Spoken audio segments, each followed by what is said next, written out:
Heavy strength training for cyclists is often discussed as a way to become more powerful.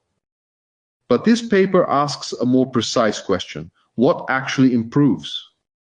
If you want evidence-based breakdowns from the latest sports science literature, subscribe to Sports Science Insight.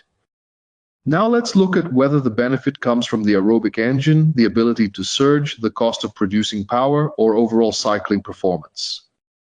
The authors wanted to know whether adding heavy strength training to endurance cycling improves the physiological determinants of performance. They looked at VO2 max, power at VO2 max, maximal metabolic steady state, cycling efficiency, anaerobic power, anaerobic capacity, and cycling performance.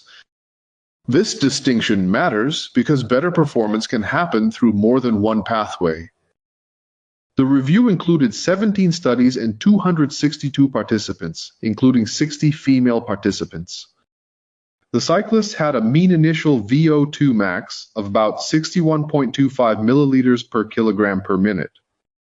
The interventions lasted from 5 to 25 weeks, with 1 to 3 strength sessions per week. The key intervention was heavy strength training, usually at or above 80% of one repetition maximum, combined with endurance cycling. The clearest improvements were not everywhere.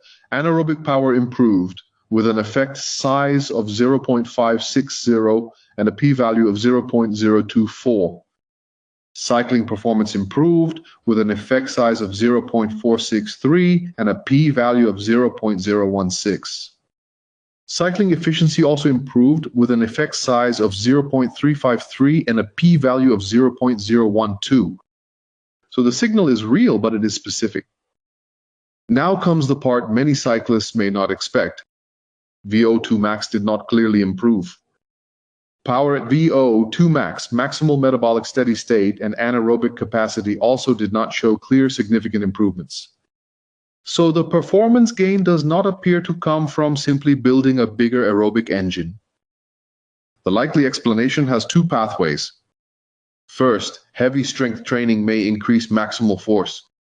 If each pedal stroke becomes a lower percentage of the cyclist's maximum force, the same power output may cost less muscular effort. That can improve efficiency. Second, heavy strength training may increase anaerobic power, which can help with surges, attacks, and high power efforts. Together, these pathways can support better performance. This slide captures the practical idea. Two cyclists can produce the same 250 watts, but the muscular cost can be different. If heavy strength training lowers the relative cost of producing that power, race pace becomes cheaper. Over time, that may delay fatigue and help the cyclist sustain performance more effectively. The practical programming frame is simple, but it still needs individualization. The article points toward about 4 lower body exercises per session, combining bilateral and unilateral work.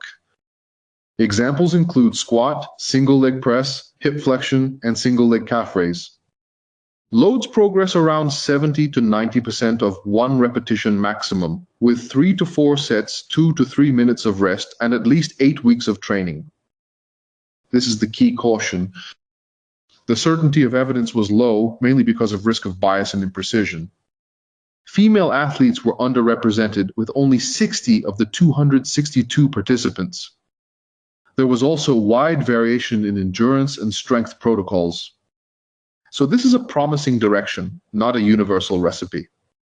Programming still needs careful individualization. The final takeaway is this: for endurance cyclists, the gym may help most when it makes race pace cheaper and hard surges more powerful. Strength training does not replace the bike. It supports the bike. If this helped you understand the science behind cycling performance, subscribe to Sports Science Insight, leave a like, and comment on whether you already use heavy strength training with cyclists.